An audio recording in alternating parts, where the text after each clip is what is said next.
A spate of violence erupted overnight in Northern Ireland, resulting in the death of a prominent young journalist. Lyra McKee was shot dead during police clashes with the new Irish Republican Army, or IRA, who were out on the streets to mark the 1916 Easter Rising, the struggle for Irish independence.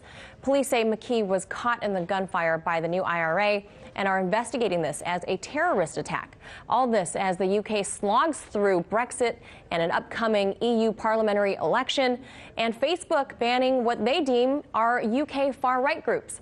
Joining us to discuss all of this, former UK MP George Galloway. Hi there, George. So, Good Friday to you.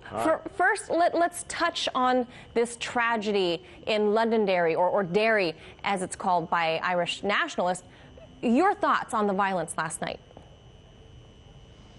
Well, it's a reminder that the conflict of 8 centuries or more between the Irish people, the British occupation of the 6 counties in the northeast, it isn't over, no matter how much progress has been made in the Good Friday Agreement, and a great deal has been, that as long as Ireland is divided, there is going to be the potential for conflict such as this. This was a particularly foul murder. It was probably the case that this young journalist was not the intended target, but that doesn't matter. It was a reckless, indiscriminate burst of terrorist gunfire that she was caught up in as a bystander, and now she is no more. 29 years old, taken from her family and from her public that enjoyed reading her journalism forever. And that's unconscionable, cannot possibly be condoned. And the actual Irish Republican movement, Sinn Féin, has opened a book of condolences in Belfast City Hall, where Sinn Féin hold the mayoralty. The Sinn Féin leaders have all utterly condemned and deplored this crime. But you cannot gainsay that as long as the Irish national question remains unresolved, then the potential for a return to conflict, war, terrorism remains undimmed. And George, how much would you say that Brexit, or at least the Irish backstop part of this drama, is fueling the rhetoric now coming from the new IRA? No, absolutely nothing at all. And anyone seeking to blame Brexit for this terrorist crime carried out by extremist Irish Republicans would be guilty of absolute opportunism and cheap hypocrisy. No, this was an attack by that small section of the Irish Republican movement that doesn't believe that the Good Friday Agreement, the peace process, has travelled far enough or fast enough. And for significant numbers of people in both communities, actually, Protestant and Catholic, in the north of Ireland, their lives have not changed much or not nearly enough.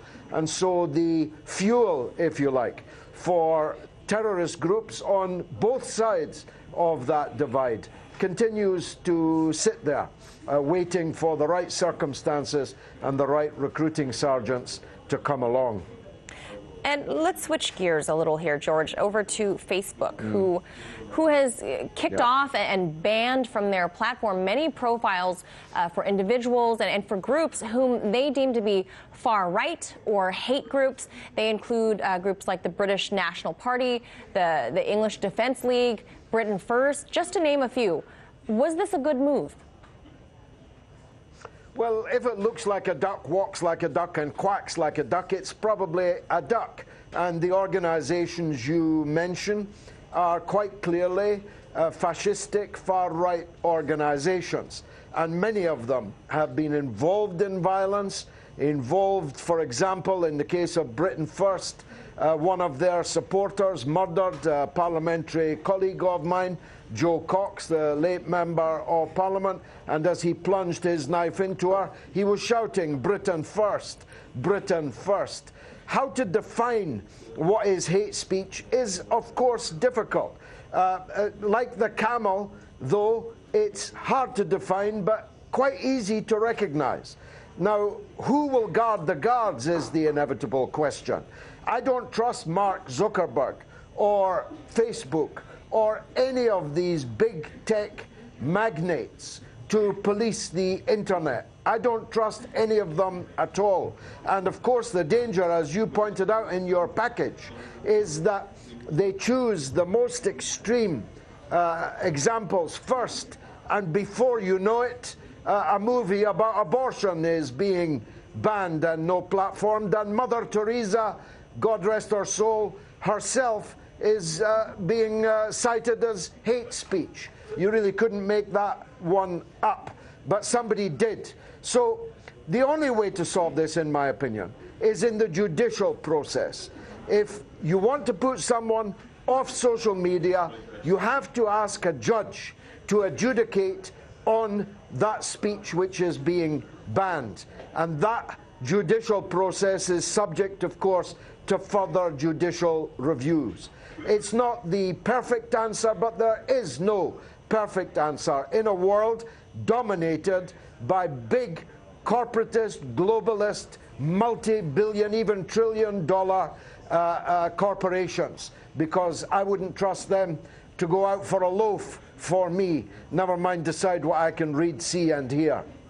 As always, George Galloway, thank you so much for your sound analysis here. Happy Easter to you, George. Have a great weekend. Hey YouTube, thanks for checking out our channel. We hope you enjoyed the video. We have tons of content for you just like this. For more of RT America's one-of-a-kind news and analysis, be sure to subscribe and never stop questioning more.